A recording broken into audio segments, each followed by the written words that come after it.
Bienvenue sur Mindsets, le podcast qui décrypte l'état d'esprit, les stratégies et les domaines d'expertise d'entrepreneurs de talent. Quand j'ai choisi la voie de l'indépendance, je me suis rendu compte qu'au-delà d'être un bon coach, il fallait aussi que j'apprenne à devenir un bon entrepreneur. Je suis Loïc et toutes les semaines, je recevrai des potes entrepreneurs qui ont déjà fait un bout de chemin, qui ont développé une vision business et une expertise forte et qui ont réussi à se faire un nom. Ils te partageront leur parcours, leurs stratégies, les erreurs qu'ils auraient préféré éviter. Ils te donneront aussi des conseils en lien avec leur domaine d'expertise pour te permettre d'aller le plus loin possible dans ton aventure entrepreneuriale. Mets-toi à l'aise et bonne écoute. Salut Géraldine. Salut Loïc. Comment vas-tu ? Trop bien, j'ai trop hâte de voir ce que ça va donner. Trop Merci de bien. m'avoir Alors invité. je suis ravi de te retrouver pour ce premier épisode de Mindset. Alors Géraldine, est-ce que tu peux te présenter en quelques mots ? Ouais, alors en quelques mots, donc Géraldine, j'ai 40 ans cette année, en tout cas au moment où on enregistre, peut-être pas au moment où vous l'écoutez. J'habite à Lyon et je suis dans la vie Tetris Master, c'est-à-dire que j'accompagne différentes typologies de boîtes sur de l'optimisation, que ce soit de l'optimisation de temps, de process, d'énergie et donc d'argent aussi. Et donc je travaille autant avec des grands groupes sur leur organisation, leur structuration, qu'avec des plus petits, c'est-à-dire des solos ou des indépendants. Trop bien. Et t'as toujours fait ça ? J'ai fait ça avec des grands groupes pendant longtemps, oui. Et de manière générale, je pense que c'est mon ADN. Je suis plutôt structurée, j'aime l'organisation, tout ça, donc c'est moi, en fait. Donc oui, j'ai toujours fait ça dans la vie en général et dans ma vie pro en particulier, ouais. Et qu'est-ce qui a été le point de bascule justement pour toi pour que tu te lances en indépendante ? J'ai passé donc plus de quasiment 15 ans dans un très grand groupe, dans lequel j'ai évolué. Je suis montée, les fameux échelons, au fil de l'eau. Et en fait, je suis arrivée à un niveau où je voyais pas ma projection, dans la boîte, sur les étapes d'après, ou en tout cas les projections qu'on me proposait, me plaisaient pas forcément et concordaient pas forcément avec ma vie de famille non plus. Et donc, je me suis dit que je savais toujours pas ce que je voulais faire quand je serais grande, mais que j'allais m'y pencher. Donc, j'ai fait un bilan de compétences. Et le bilan de compétences m'a fait ressortir des choses que j'avais un peu en tête au début de mon parcours pro, mais notamment l'entrepreneuriat, qui étaient ressorties de ma tête. Et donc, je me suis dit, OK, c'est peut-être le moment, avant les 40 ans, justement, c'est une pré-crise de la quarantaine. C'est peut-être le moment de tester, en fait, ce que j'ai envie de tester et ce que j'ai au fond de moi de vas-y, expérimente, joue. Donc j'ai commencé à me dire ok, mon premier input et ma première idée en fait, la vision d'entrepreneur du départ, c'était juste pouvoir faire à ma sauce, être libre, choisir mes clients. Voilà. Cool. Ça répond exactement à la question d'après, justement. Est-ce que tu te souviens de la vision, de la mission de départ ? Et Ouais. ça a pris quelle forme, du coup, quand tu t'es lancé ? Alors vraiment, la vision de départ, c'était déjà quitter le salariat.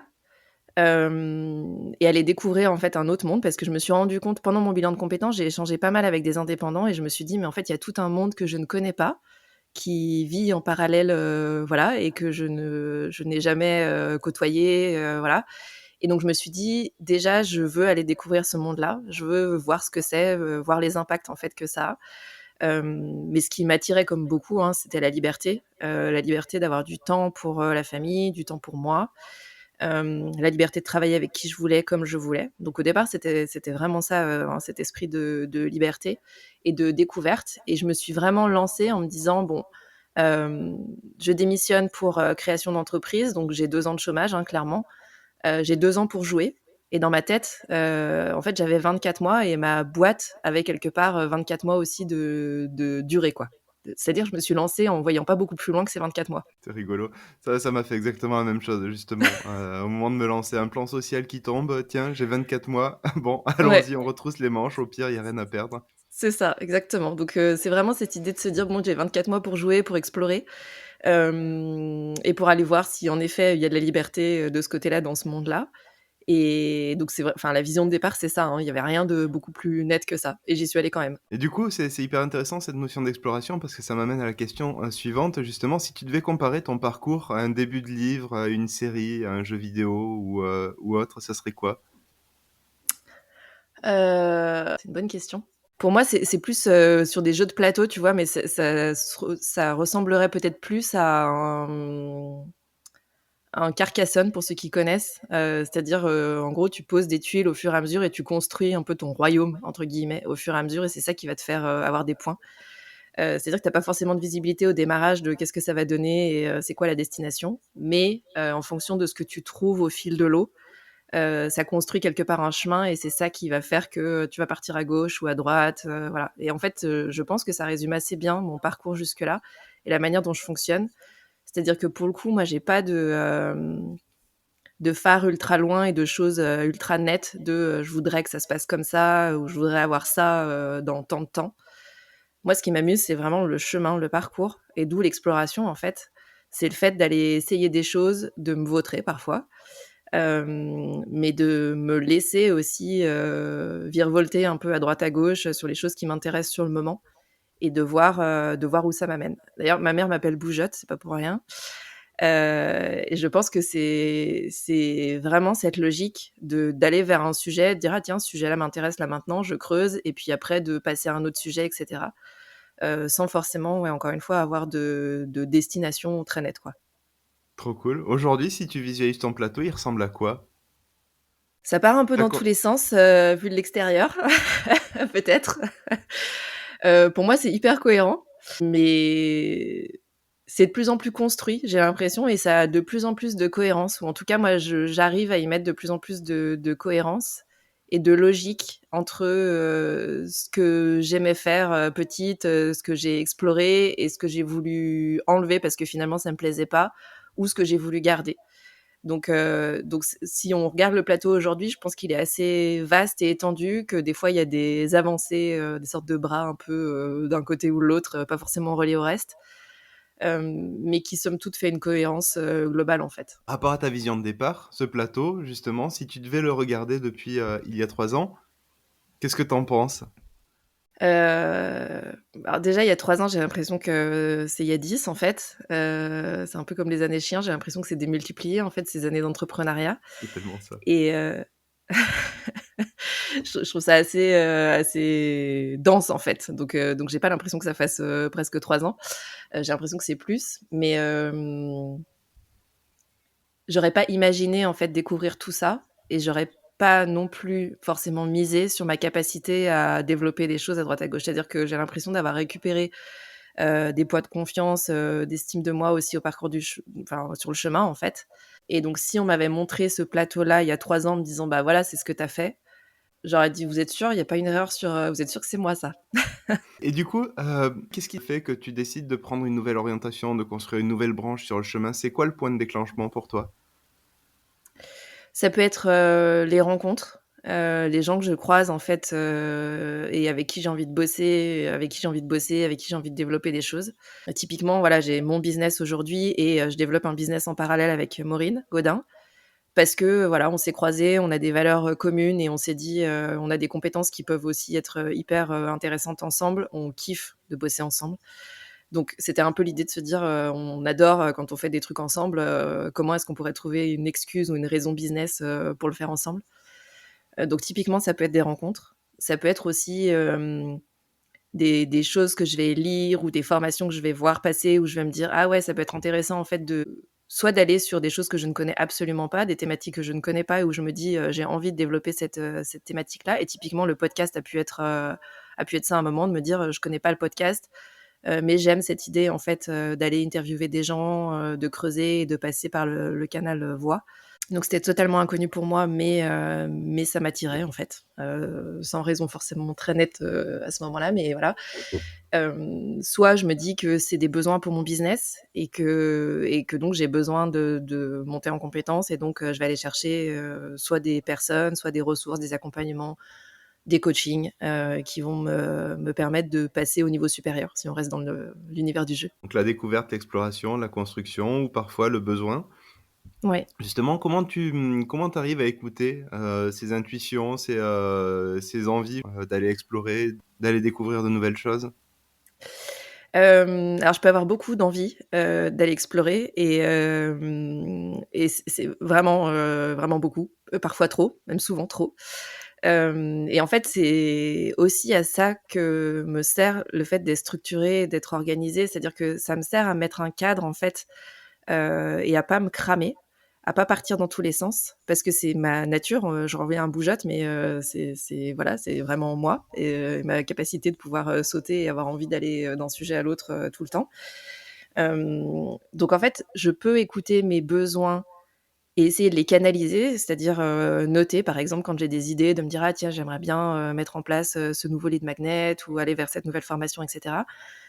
Maintenant, je sais que plutôt que d'y aller tout de suite et de manière impulsive, c'est mieux pour moi de les canaliser, de noter toutes ces idées très florissantes, parfois oui, parfois non, quelque part, et d'y revenir après coup. Parce que je me rends compte aussi qu'il y a des idées qui sont très bonnes à 5 heures du mat dans ma tête, et en fait 2 semaines après, plus du tout. Donc je me laisse aussi le temps de poser, de redescendre un peu, parfois aussi, et de pas être que dans l'émotionnel, l'excitation du moment, de me dire ah mais ça c'est génial, j'ai trop envie de creuser ce sujet-là et tout ça. Oui, peut-être, et peut-être qu'en effet je vais le creuser, mais je me mets aussi des garde-fous parce que je sais que je peux partir dans tous les sens et que en fait ça va être contre-productif pour moi. Ça va me faire perdre beaucoup de temps, beaucoup d'énergie, parfois de l'argent aussi, et qu'au final ça va pas faire avancer forcément dans le sens que j'avais décidé. Donc c'est un mélange entre, oui, de l'intuition, mais aussi de la canalisation, de l'autocanalisation, je sais pas si ça existe le terme, mais voilà. Et en même temps, ça rassure mon cerveau de me dire: «C'est centralisé quelque part, donc c'est pas oublié, c'est pas mis de côté. Oui, je le garde, mais peut-être pas tout de suite ou peut-être pas de cette manière-là», ou voilà. Donc ça me permet de centraliser un peu toutes ces idées. On allait arriver sur les démons que tu as dû combattre pour en arriver à ce stade de ton développement, les alliés que tu as pu trouver ou les ressources sur lesquelles tu t'es appuyé. Donc on a vu cette capacité potentiellement à aller explorer beaucoup et donc à se disperser, Mmh. la mise en place des garde-fous. Qu'est-ce qui t'a le plus aidé pour mettre en place tes mécanismes actuels? Hem, alors en termes de ressources, de m'être fait coacher, je m'étais déjà fait coacher quand j'étais salariée. Et clairement ça avait été, pour moi, on off, hein, ça avait été une vraie à la fois une découverte du coaching et puis, une vraie avancée pour moi, et pas que dans mon job, aussi perso. Et donc quand je suis, passée de l'autre côté, du côté obscur de la force, en étant entrepreneur, au départ, j'ai pas trop été chercher de coaching parce que j'arrivais pas vraiment à savoir, en fait, ou à trouver les personnes, pour m'accompagner. Et finalement, j'ai trouvé, 2 gars qui font des randos, Franck et Cédric, alias James et Dean, et Mmh. j'ai été faire une rando avec eux.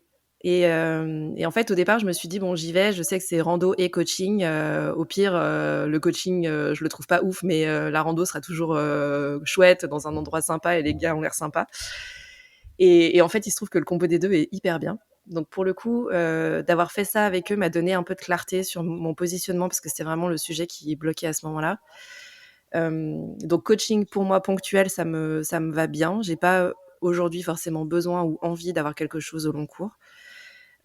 Ensuite, j'ai une mentor aussi qui a beaucoup plus de recul que moi sur le business, qui a un business qui n'a absolument rien à voir avec le mien, qui est pas du tout sur une logique, business en ligne et cetera.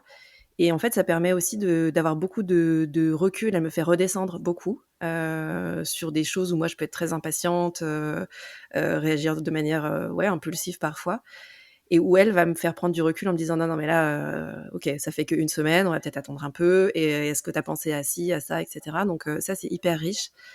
Et après, d'un point de vue plus perso, je me suis rendu compte, alors je le savais dans ma vie de salariée, mais encore plus en étant entrepreneur, que je butais beaucoup, sur syndrome de l'imposteur, de la bonne élève, voilà. Et en fait, ça m'a saoulée au bout d'un moment de buter là-dessus. J'avais l'impression d'avoir avancé un peu avec les coachings, mais pas suffisamment. Et donc je me suis dit: «OK, ben, psy». Donc des séances de psy aussi m'aident pas mal à voir, potentiellement où ça peut coincer, pourquoi ça coince, et donc à prendre aussi du recul, là-dessus. Donc en fait, c'est un peu un mix de plusieurs ressources, entre coaching, mentorat, psy, qui sont pas activés forcément tous au même moment.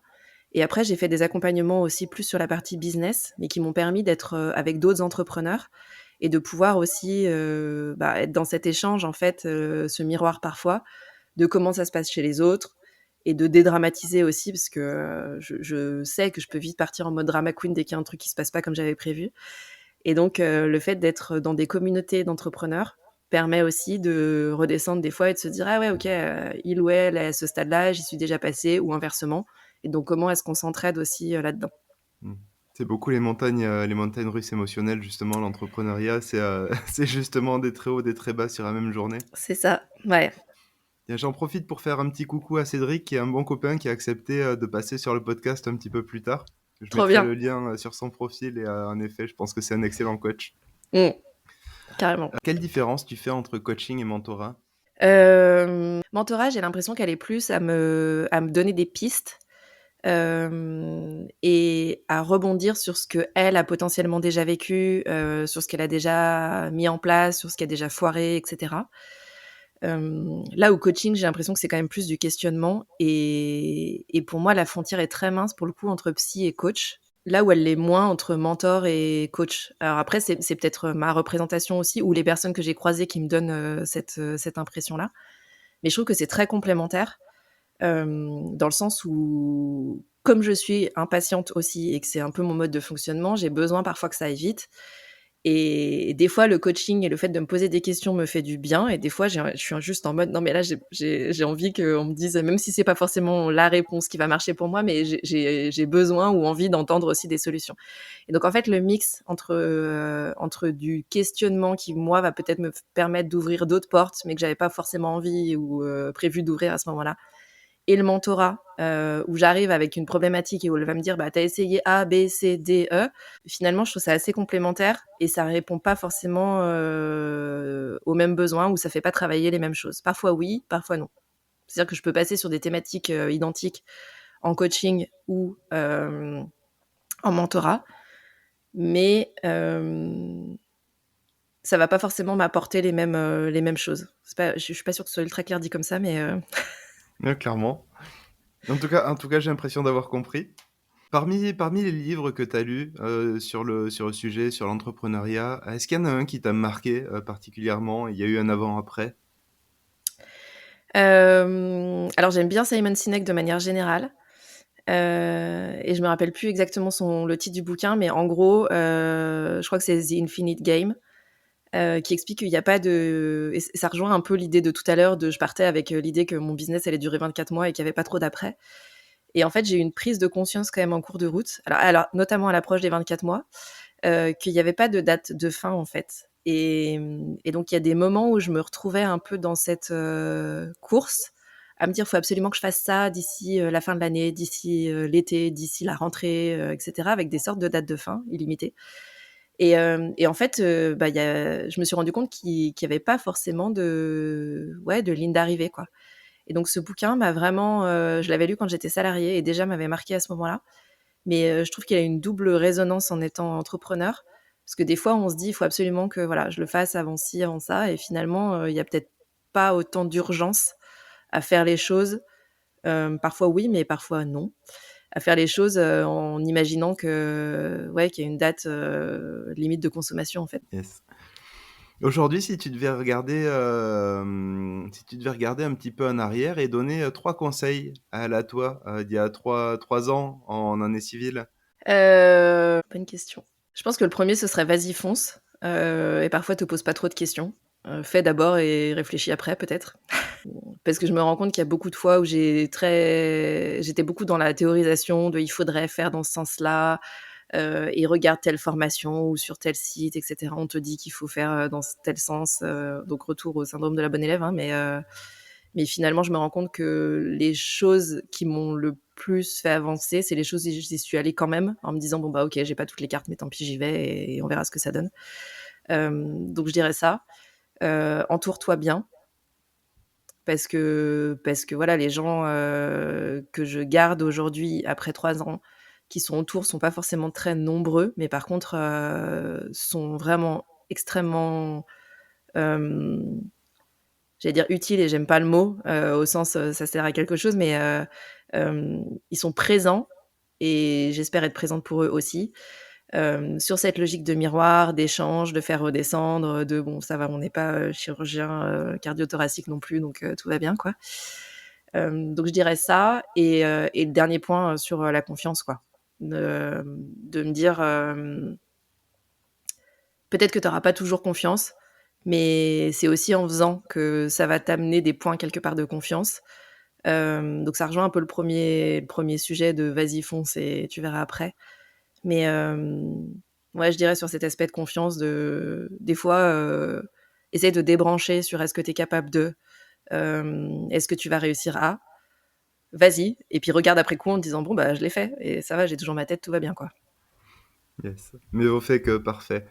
Mais je Ouais, pense que c'est un retour qu'on va avoir pas mal sur les prochains épisodes, justement, sur cette capacité à débrancher le cerveau, se demander si c'est bien pour qui, c'est bien pour quelle raison, c'est bien selon ouais, quels critères. De toute façon, ça sera toujours pas bien pour quelqu'un. c'est Et du ça. coup, cette capacité de se lancer, de tester Mmh. et d'accepter de prendre des non, des refus, des rejets. Mais je pense que c'est le déclic qui fait que pour certains, il y a cette capacité à se dire, bon, je le fais, et puis après, on voit ce qui se passe. Ouais, C'est d'ailleurs comme clairement. ça que j'avais fait, je me souviens, mes premiers webinaires sur le syndrome de l'imposteur, où je m'étais dit, bon ben, je vais l'annoncer, et j'avais tapé le message quasiment les yeux fermés pour pas voir ce que j'étais en train de faire, et puis je m'étais dit, bon ben, maintenant que je l'ai annoncé et que j'ai des invités, bah, il va falloir que je le prépare. Mais en fait, se Ouais, dire, ok, on l'annonce avant, on le fait après, ça c'est une stratégie que j'avais trouvée justement pour pas me poser la question, d'attendre le bon moment, le fait qu'il soit parfait, pour pouvoir le ouais. lancer. Et je trouve que c'est une bonne méthode quand, moi je sais que je marche beaucoup à la responsabilité. C'est-à-dire que si je dis quelque chose, il faut que je le fasse. Et donc, une fois que je l'ai dit, c'est comme toi, tu vois, sur ton live, tu peux pas revenir en arrière, en fait. En tout cas, moi, c'est quelque chose qui, pour moi, est compliqué. Si j'ai dit à d'autres personnes que j'allais le faire, si c'est que dans ma tête, c'est différent, mais si je l'ai dit, que je l'ai verbalisé et que je me suis engagée, je peux pas revenir en arrière, en fait. Et donc, je l'ai fait pas mal sur des interventions dans des pépinières, par exemple. C'est-à-dire que j'ai été chercher des pépinières. Moi, je suis sur Lyon, en me disant que je faisais pas mal d'interventions en ligne et que c'était ballot parce que c'était possible aussi en physique et que c'était sympa de voir les gens en vrai. Et donc, je l'ai fait beaucoup à aller chercher des pépinières, à prendre des contacts, etc. Et puis, en fait, j'ai pas tellement réalisé jusqu'à ce que j'ai une date qu'on me dise, OK, ben, t'interviens 2 heures, tel jour, devant 15 startups. Et à ce moment-là, j'ai réalisé en me disant, waouh, en fait, ça y est, c'est maintenant là. Et ben, comme je l'avais dit et que j'avais validé cette date-là, j'y suis allée en fait. Et après coup, je me suis dit, heureusement qu'en effet, j'avais débranché et que j'y suis allée quand même. Parce que ben, mon cerveau trouvait plein de bonnes raisons de pas le faire, hein, enfin voilà, pas légitime, mais quitter pour aller leur parler. Et puis de toute façon, ce que tu vas leur dire, ils le savent déjà, etc. Donc bon, j'avais plein de scénarios qui m'expliquaient que c'était une mauvaise idée d'y aller. Mais comme je m'étais déjà engagée et que pour moi, c'est une valeur importante, le fait de m'être engagée auprès de ces personnes, et ben du coup, j'y suis allée quand même. Donc clairement, ça se vérifie. Et d'un côté plus perso, je l'ai fait aussi l'année dernière parce que je prends des cours de chant. Et premier cours l'année dernière, la prof dit ben voilà, c'est quoi vos objectifs cette année? Et dès le premier cours, je lui dis bah moi l'objectif c'est de monter sur scène. Et je lui ai dit je te le dis maintenant parce que je sais qu'au moment où ça va être le cas, je vais flipper et je vais dire non mais alors cette date là je peux pas, etc. machin. Et je lui dis voilà je te le dis parce que maintenant que je te l'ai dit en fait quand tu vas me dire c'est cette date là le concert, bah, je pourrais plus reculer. Et je l'ai fait comme ça. Se faire Toi c'est tirer pas les bon oreilles, signe. alors que Mm. ça va être toute ta capacité à maîtriser aussi, à décider, à prendre l'initiative sur une action qui va t'offrir d'ailleurs plus de liberté en général, mais du coup, cette capacité à assumer les échecs comme les réussites. Ouais. Aujourd'hui, les clients qui viennent te voir, ton activité du moment, ça tourne autour de quel type de demande? Il y a 2 typologies qui sont complètement opposées, et ça me va bien dans cette logique d'exploration que j'expliquais tout à l'heure. Soit c'est des freelances ou des solopreneurs qui ont voulu se lancer eux aussi pour être libres et qui se rendent compte que, bah, ils ont du mal à prioriser, que l'agenda se remplit avec beaucoup de choses et qu'ils se retrouvent à se cramer ou à pas être loin de se cramer. Donc ils ont du mal à savoir dans quel ordre prendre les choses, à avoir du temps pour eux alors que c'était ce qu'ils étaient venus chercher.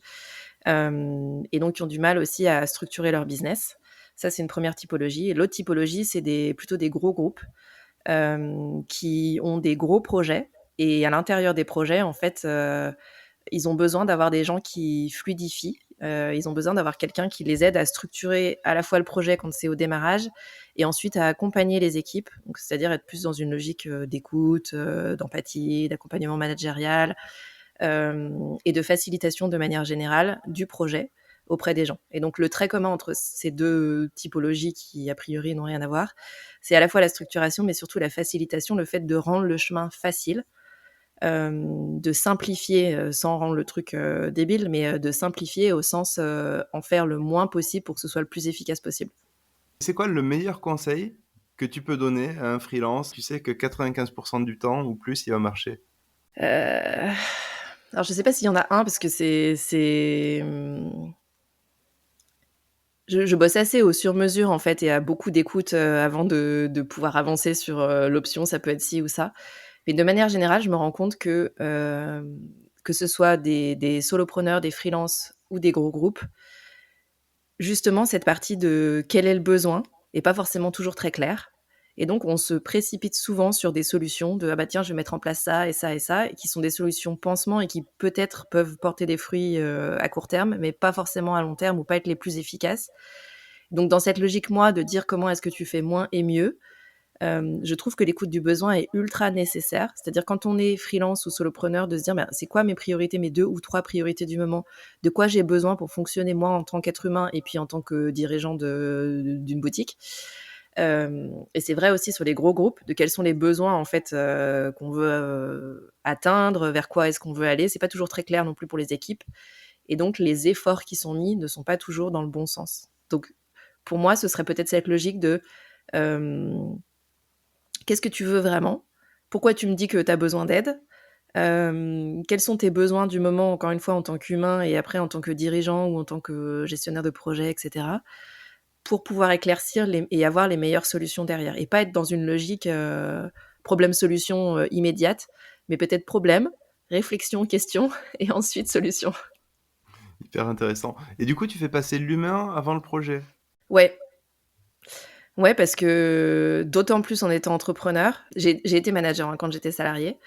Donc j'ai déjà vu à ce moment-là l'importance, de l'humain au-delà des techniques, managériales, diverses et variées et je trouve que c'est encore plus flagrant pour moi en étant entrepreneur, cette logique de se dire: «Mais qui je suis? Quelle est ma notice? Quel est mon mode de fonctionnement? Et donc quelles vont être mes actions, pour simplifier au maximum ce que j'ai à faire?» Et c'est un peu ce que je te disais tout à l'heure quand je dis: «Ben, je connais ma notice, je sais sur quoi, je peux déraper, en fait» et donc quelque part, les actions, que je vais mettre en place, les process que je vais mettre en place, c'est pour m'éviter de déraper et donc pour moi, c'est pareil dans un projet ou qu'on soit solopreneur ou enfin ou dans un grand groupe et cetera. À partir du moment où on comprend comment la personne fonctionne, qu'est-ce qui va l'animer, comment est-ce qu'elle va être efficace, ou productive, j'aime pas le mot, mais je pense que ça parle à tout le monde dans cette logique de comment est-ce que j'en fais le moins possible et qui m'apporte le plus loin. On peut, pour moi, parler de méthode, de gestion de projet, de méthode de plein de trucs, mais c'est quand même l'humain qui va driver et pour moi, l'exemple de ça, c'est que a priori, je suis Géraldine tous les jours et il y a des jours où j'arrive à bosser 1 heure et demie et ça va être mon max de la journée et après je sais que si je continue, je vais forcer et ça va être une cata. Et il y a d'autres jours où je peux faire 3-4 heures de flow, non-stop et lever le nez en me disant: «Waouh, ça fait 4 heures et je ne m'en suis pas rendu compte» et pourtant je suis la même personne. C'est juste qu'il y a des jours, ou des angles d'attaque sans doute, ou des énergies du moment, j'en sais rien, qui font que je vais être hyper efficace et pour autant je vais utiliser les mêmes méthodes, de travail tous les jours. Mais il y a des moments où ça va filer, où ça va être ultra fluide et d'autres pas. Et donc la différence c'est ouais, comment est-ce que je me lève le matin? Est-ce que j'ai l'énergie, l'envie, de faire ou pas? Donc c'est bien la partie humaine, c'est pas la partie méthodo qui a priori est la même tous les jours, quoi. Clairement. Quand on est entrepreneur, on n'a plus cette notion de régularité absolue. Le 9h-18h, on s'aperçoit que c'est complètement virtuel. Ouais. Qu'il y a des fois, justement, on travaille parce qu'on a l'impression qu'il faut, et puis on s'aperçoit à la fin qu'il aurait mieux valu que non. Mmh. Ton rapport au taf, à la gestion du temps, ta capacité à t'écouter pour se dire là plutôt oui, là plutôt pas, c'est venu comment sur ton parcours? Alors quand j'étais salariée, je m'écoutais pas du tout. J'avais un agenda qui était ouvert donc et je bossais avec plusieurs, fuseaux horaires. Donc je me réveillais le matin et mon agenda avait été rempli de réunions malgré moi. En fait, c'est pas forcément des choses que j'avais validées, donc je subissais mon agenda. Il y a des choses que j'avais validées moi, mais pas que. Je subissais mon adresse mail aussi parce que je me couchais le soir, mon adresse, enfin ma boîte mail était vide et je me réveillais le matin et j'avais 20 mails des États-Unis qui étaient tombés parce que c'était là le jour et pas moi. Donc clairement, cet aspect organisation perso, de comment est-ce que je gère mon temps, mon organisation, en étant salariée, j'en avais absolument pas. J'essayais de reprendre un contrôle là-dessus, mais la réalité, c'est que j'en avais pas. Et donc quand je me suis lancée, pour moi, c'était quelque chose de super important de développer un business, mais en gardant en fait, ce truc de comment est-ce que je vais gérer mon temps. Parce que pour le coup, ma vision était pas très claire hormis, je veux être libre et avoir du temps pour moi, mais le temps pour moi forcément, ça voulait dire qu'il fallait que dans la semaine, j'ai un espace pour ça. Et donc, j'ai beaucoup exploré là aussi, j'ai essayé plein de trucs, j'ai essayé plein de méthodes. Il y en a qui n'ont pas du tout marché sur moi. Pomodoro, par exemple, pour moi, c'est une catastrophe. 20 minutes, c'est trop court en fait. Si je suis dans un flow, ce que je disais tout à l'heure, 3 ou 4 heures, je peux faire sans problème, mais me couper au bout de 20 minutes, pour moi, ça ne marche absolument pas. Donc j'ai essayé en fait plein de méthodes, j'ai essayé plein de choses, j'ai exploré et j'ai essayé aussi de bosser à différents endroits, dans différents contextes, avec musique, sans musique, dans des cafés, dans des bibliothèques, en fait à plein d'endroits. Et je me rendais compte qu'il y avait des endroits où j'étais hyper efficace, où ça allait hyper bien, et d'autres pas du tout. Donc j'ai commencé à me dire, ok, peut-être qu'il y a un mix de critères en fait, ou de situations dans lesquelles je peux me mettre et qui vont permettre à mon cerveau d'avoir moins de difficultés, moins de friction à se mettre en ordre de marche ou au travail quand je lui demande de se mettre au travail. Donc j'ai commencé en fait à prendre conscience de ça au bout de quelques mois et de me dire, ok, par exemple, au départ, je me mettais des créneaux dans mon agenda pour la partie contenu.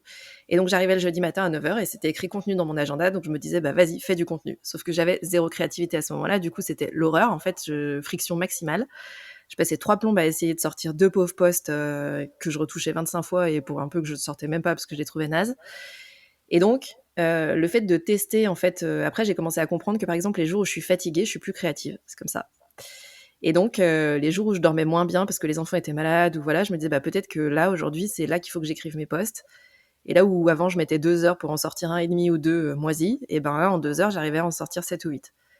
Et donc, en fait, ça a été de l'écoute ou de l'observation un peu de moi-même, de me dire, il y a peut-être des endroits ou des moments où je me dis, ah, là, j'étais hyper efficace aujourd'hui. Ok, qu'est-ce qui a fait que j'étais efficace en fait? Où est-ce que j'étais? Est-ce qu'il y avait un environnement particulier, une musique particulière?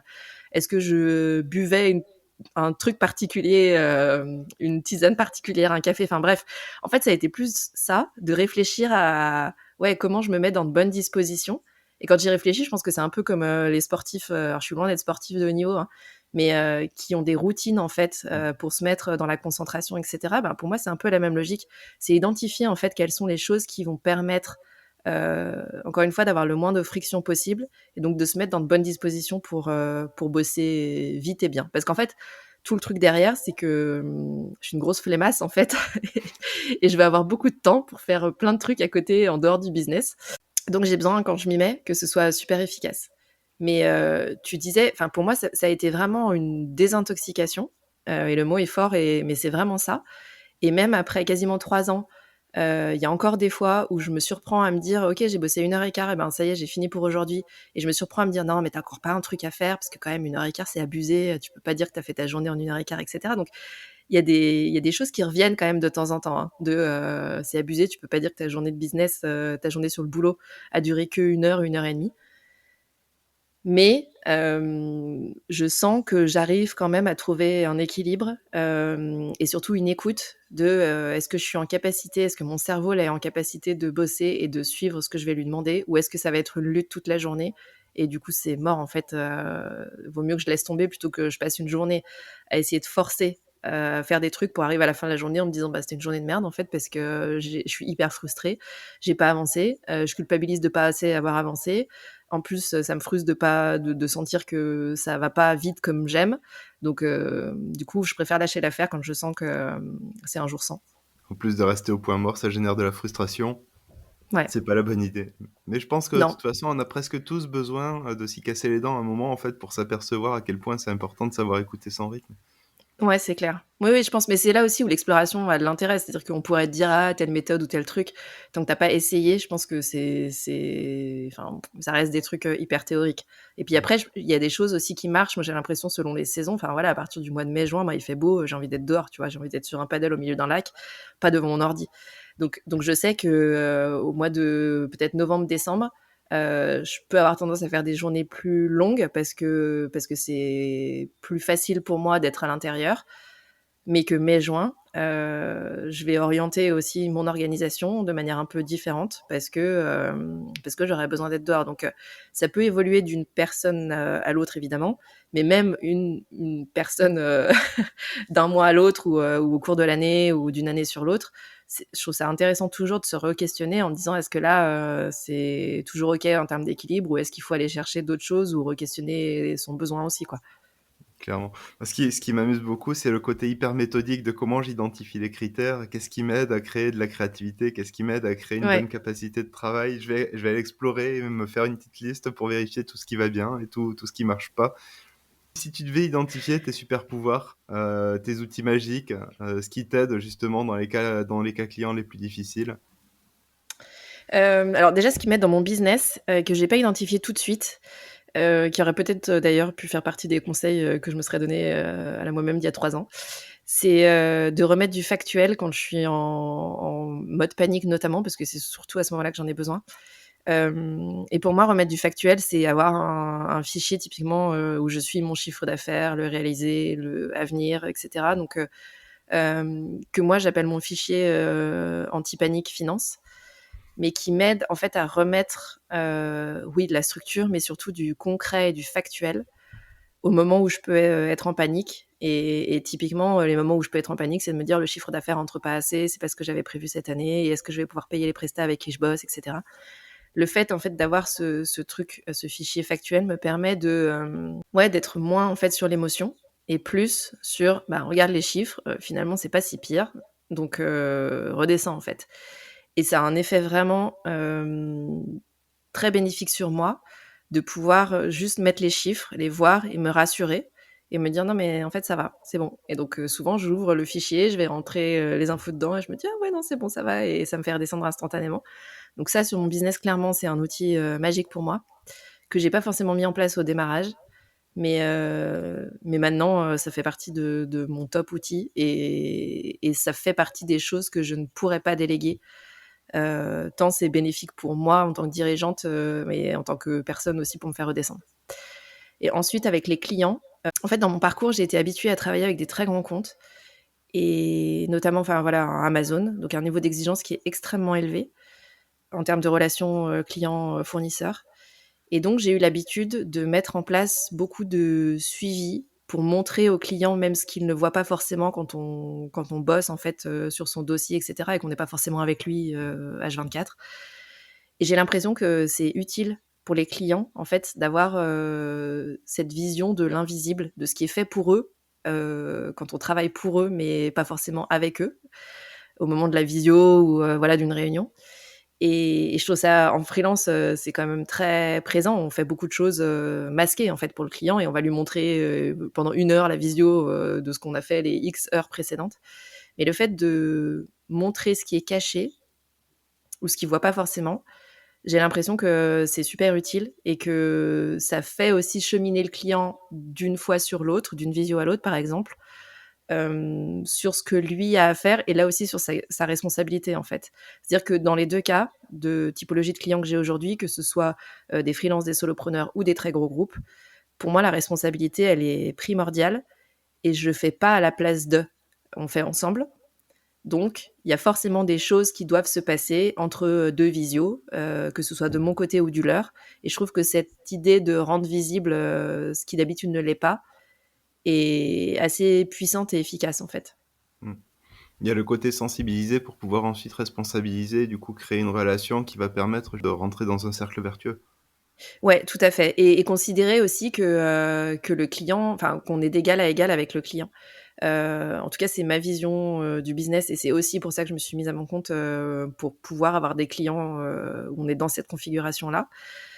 Si je sens qu'il y a une logique, un peu hiérarchique, je m'échappe parce que c'est pas absolument pas ce que je cherche. Mais je me rends compte en discutant avec pas mal de freelances qu'il y a aussi encore cette idée que, c'est le fameux «le client est roi», en fait, et donc je peux pas dire à mon client, tel ou tel truc. Je peux pas, ce que tu disais, le sensibiliser, je peux pas faire de pédagogie, c'est quand même lui qui va driver et cetera. Moi, je crois pas, et en tout cas, c'est pas ce que je mets en place, au quotidien, et au contraire, je trouve que le fait de cadrer notamment un client au démarrage et de lui expliquer: «Bah, voilà comment ça va se passer. Moi, j'ai l'habitude de gérer de telle ou telle manière. L'étape 1, ça va être comme ça. L'étape 2, on va le faire comme ça. L'étape 3, et cetera», et en expliquant quelles vont être les zones d'intervention de chacun à chaque étape, hem, ça cadre la prestation, ça évite que ça parte, dans tous les sens, et je trouve que ça met vraiment dans cette logique, que tu évoquais, de sensibilisation et de responsabilité, et en disant, «Ouais, on va avancer, on va arriver à ce que vous voulez en tant que client, mais on va y arriver ensemble, en fait. C'est pas que moi toute seule de mon côté. C'est rigolo parce que quand j'ai l'image de toi en face du grand groupe, j'ai l'image de David contre Goliath. Il faut quand même une certaine assurance pour aller poser un grand groupe de la taille d'Amazon ou autre. Bah, c'est comme ça que ça va se passer, je t'explique. Et je t'attends là, là et là. Enfin, ça me paraît démesuré au niveau de l'échelle. Alors je comprends et clairement, j'aurais pas du tout été capable de faire ça en tout début de carrière. Mais il se trouve que je le vérifie encore là, avec un gros client avec lequel je bosse, je viens de commencer à bosser.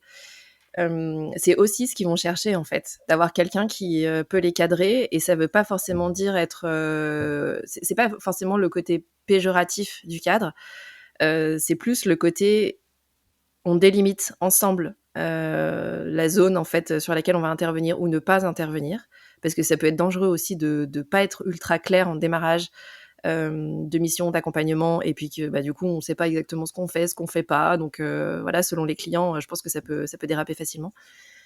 Mais justement, en fait, le fait d'avoir bossé avec des très grands groupes et d'avoir été formé aussi par des gens qui me disaient non mais le client en fait à partir du moment où tu lui expliques pourquoi c'est pas possible en transparence et comment est-ce que tu vas faire pour rendre les choses peut-être pas exactement comme il avait voulu au départ, mais approximatif de ce qu'il voulait. À partir du moment où tu expliques et tu es dans la transparence, la communication, la transparence, le client peut à peu près tout entendre. Et j'étais extrêmement dubitative au démarrage, notamment face à des grands comptes comme ça, parce que je me disais non mais attends, moi je suis qui pour venir cadrer le client et lui dire non mais là ça va pas être possible. Et en fait j'ai eu plusieurs cas où ben, en fait, je me rendais compte que le client était en attente de ça.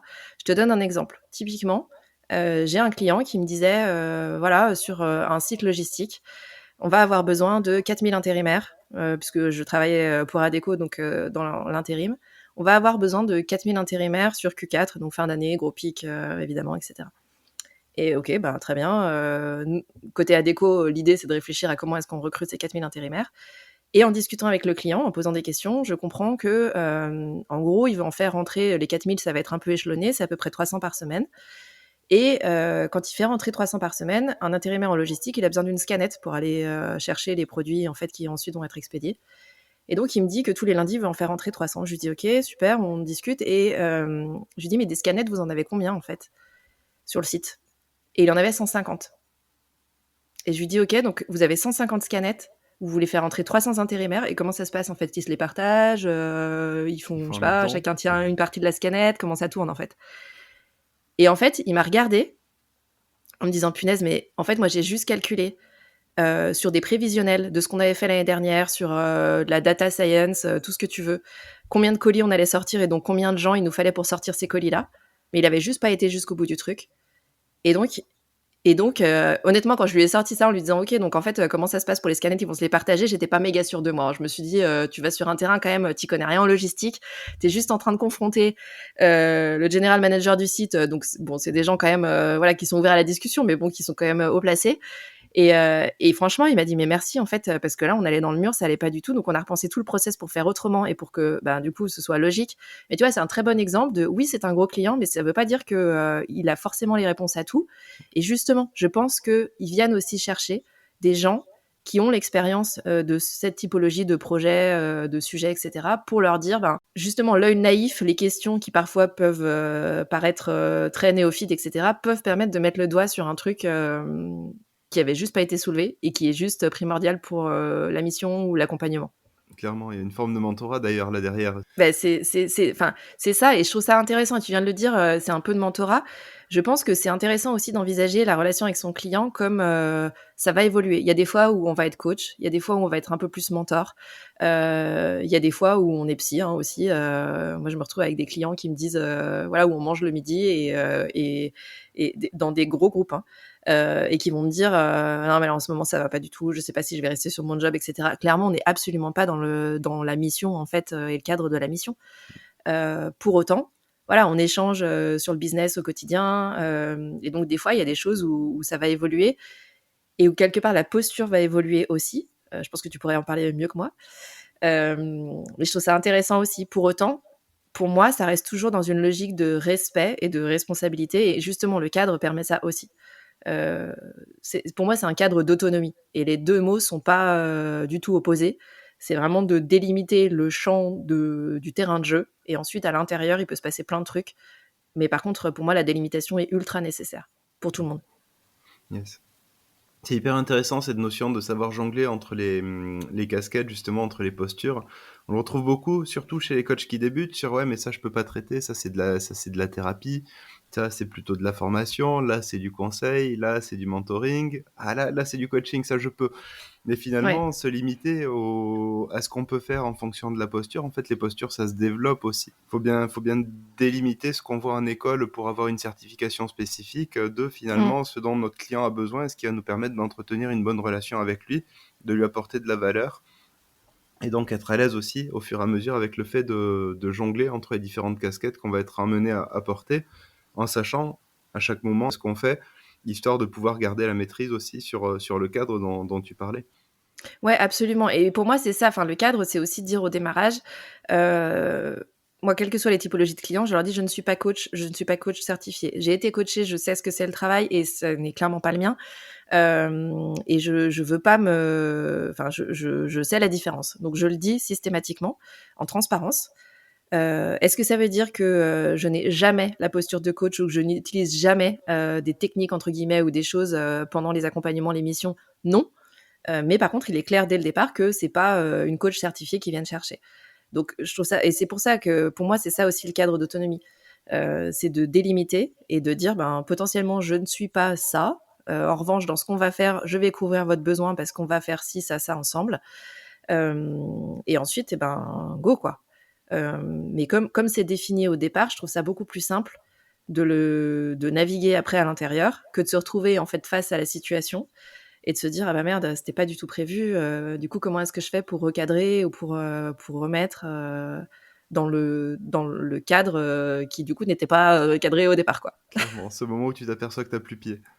Ouais, c'est ça. Où tu te dis oh comment je fais. T'étais un peu en mode recule, recule, mais comment je fais, je ne sais pas. Trop bien. Aujourd'hui, tes prochains challenges, tes prochains objectifs, enjeux, les prochaines briques sur ton plateau, ça ressemble à quoi? Les prochaines briques, ça va être de conserver l'équilibre que j'ai réussi à avoir ces derniers mois, qui est un équilibre de 15-20 heures de boulot par semaine. Et de plus en plus sur les missions qui m'intéressent. Avec une grosse mission que je démarre là et où donc ça veut dire que ça m'a demandé de déléguer en fait beaucoup de choses. Et ça, c'était tout à fait ok pour moi. J'avais déjà fait avant la délégation, donc là, la délégation roule. Mais je me retrouve un peu dans cette situation où, en fait, c'est tellement bien calé sur la délégation qu'il y a des jours où je bosse 1 heure et je me dis, bah ça y est, j'ai plus rien à faire. Et donc, c'est un peu la lutte contre moi-même, la tuile, ouais, lutte contre moi-même. De me dire, est-ce que je peux me lâcher la grappe? Oui, j'ai bossé 1 heure et ça suffit et j'ai pas besoin de faire plus et c'est ok. Et donc de savoir comment garder cet équilibre avec plus de temps sur le delivery client dans les mois qui viennent. À la fois, c'est ce qui m'anime, c'est ce qui, moi, vraiment me fait vibrer, être avec les clients. Donc, je vais avoir plus de temps là-dessus et c'est trop cool. Je ne sais pas comment je vais gérer en fait ce qui me reste pour mon business, pour ma stratégie en temps hors client. Donc c'est ça pour moi l'enjeu. C'est un peu d'inconnu sur comment est-ce que je vais équilibrer ça. Et pour autant, jusque-là, l'équilibre c'est à peu près fait. Donc je me dis, je sais pas, mais c'est pas trop grave de pas savoir. Je vais essayer comme d'hab, et puis on verra et on réajustera au fil de l'eau en fonction, quoi. Yes, on envoie une intention et on fait confiance à l'univers. Ouais, c'est ça. Des fois, voilà, on essaie de débrancher le cerveau à pas trop anticiper en fait de sujets qui peut-être n'arriveront jamais. Donc je me dis voilà, ce qui était dans mes mains en termes de cadrage pour le coup est en place sur la délégation, sur combien de temps je veux passer à faire quoi, etc. Donc dans un fichier Excel, tout est très clair. Dans la vraie vie, je sais que c'est la vraie vie, donc je ne sais pas comment ça va se passer dans la vraie vie. Mais en même temps, ça ne dépend pas que de moi. Donc je verrai comment ça fera en fonction de ce qui arrive aussi de l'extérieur, ce que je peux gérer, ne pas gérer, etc. Mais je verrai quand ça arrivera, quoi. Tiens, super intéressant la question de la délégation. Qu'est-ce qui t'a amené à déléguer la première fois? De quelle manière tu l'as fait? Alors la toute première fois, ça a été vraiment, je pense que j'avais 3-4 mois à peu près de recul sur ma boîte. Ce qui m'a amené à déléguer, c'est que je me suis rendu compte de tout ce que je ne savais pas faire ou pas bien faire. Et en fait, j'avais fait une école de commerce, mais 15 ans avant, le marketing n'était absolument pas développé de la même manière. Et donc, très vite, j'ai eu des missions, donc ça, c'était cool. J'ai eu des clients. Mais je me suis dit, je veux bosser sur la visibilité et la communication. Et pour le coup, c'est pas ou plus. Enfin, j'ai plus de notion de ça, en fait. Donc, ça a été de la prise de conscience de oh mon Dieu, il y a tout ça que je ne connais pas. Et notamment les réseaux sociaux en faisaient partie, le marketing. Ensuite, je me suis dit, OK, je vais me former. Donc, je me suis formée, notamment pour publier sur LinkedIn. J'ai fait ça pendant quelques semaines, mois. Et là, je me suis dit, alors, ça me prend beaucoup de temps, comme j'expliquais tout à l'heure, pour pas toujours des résultats très efficaces et surtout pas un truc que je trouvais hyper quali. 2, c'est un métier, un vrai métier, qui n'est pas le mien. Et en fait, de manière générale, moi, la manière dont je réfléchis à la délégation, c'est est-ce que ce sujet-là, je veux apprendre à le faire ou pas? Et pour moi, apprendre à le faire, ça veut dire que derrière, je les réutilise avec des clients ou que je peux le revendre d'une manière ou d'une autre. Et si la réponse est non, je délègue en fait. Parce que pour moi, il n'y a pas de valeur en fait à passer du temps, 6 mois en formation ou je sais pas combien de temps en formation, sur un truc sur lequel je ne vais pas refacturer derrière ou que je ne vais pas réutiliser en tant que tel. Donc ça a été mon approche, en fait, de me dire, j'ai 2 ans pour jouer et j'avais 2 ans aussi de filet Pôle emploi. Donc en gros, tout ce qui rentrait pouvait être réinvesti sur la boîte. Et donc réinvesti sur la boîte, pour moi, ça a été très vite de la délégation, en l'occurrence du ghostwriting sur LinkedIn, parce que ça m'a permis de comprendre en fait la logique, la stratégie, de co-construire cette stratégie, de pouvoir explorer. On a essayé des sujets, il y a des trucs on s'est dit ah ça oui, ça non, pas du tout. Donc ça m'a amené aussi beaucoup de clarté dans le positionnement, mais le fait de pas le faire seul, c'était ultra rassurant pour moi. Et donc en fait assez vite, voilà, dès que j'avais un sujet de ok faire une page de vente, moi c'est pas mon truc, je comprends pas tout, qu'est-ce qu'il faudrait mettre dans quel ordre, etc. Je fais appel à quelqu'un. Enfin voilà. Donc en fait, c'est un peu ma logique. C'est la logique sur mon podcast aussi. Sur le podcast, c'est un peu différent. C'est-à-dire qu'il y a une logique pour moi technique et que pour le coup, la technique fait partie des sujets qui, moi, m'enquiquinent. Enfin voilà, ça m'ennuie. J'aime pas ça. Et j'aime pas passer du temps là-dessus. Et surtout, pour le coup, j'ai l'impression de perdre un temps infini pour faire rien du tout. Donc tous les sujets techniques, si je peux, je les délègue aussi. Justement, Non. c'est Mon but aujourd'hui, c'est d'avoir un business qui m'alimente intellectuellement. Et bien sûr, moi intellectuellement, tout court, je vis pas dans le monde des bisounours, donc voilà. J'ai aussi besoin. J'avais un poste assez élevé dans un grand groupe, donc une situation financière qui était très confortable.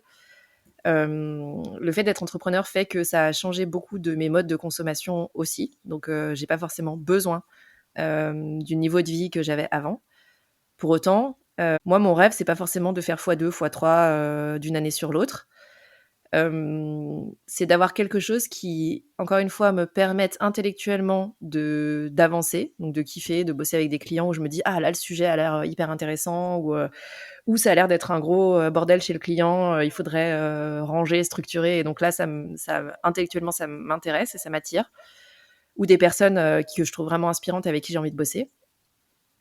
Mais tout ça pour pouvoir avoir du temps à côté pour le coup vivre des expériences, c'est-à-dire aller faire des ateliers, essayer des trucs que j'ai jamais essayé, faire des cours de je sais même pas quoi, tu vois, je sais pas, de planeur, aller faire un saut, peut-être pas l'élastique parce que c'est pas trop mon truc, mais un saut en canyoning, tiens, dans une cascade froide pour refaire un petit clin d'œil à James Dean.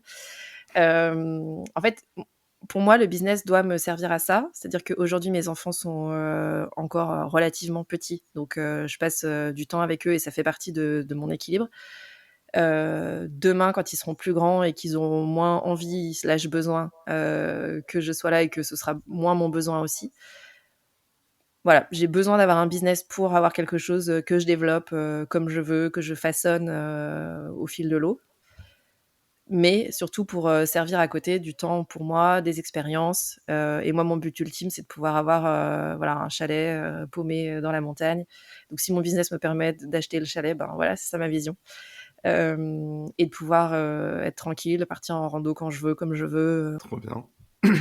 Donc, il y a l'équilibre avec les enfants, justement, Ouais. qui est aussi l'objet du podcast, podcast Tuba, sur l'entrepreneuriat et la parentalité. Ouais. Qu'est-ce qui t'a amené à vouloir prendre la parole sur le sujet ? Et ben, en fait, moi, mes enfants ont fait partie du déclic pour passer de salarié à entrepreneur. C'est-à-dire que je faisais beaucoup d'heures et j'étais notamment pas mal en déplacement à l'étranger.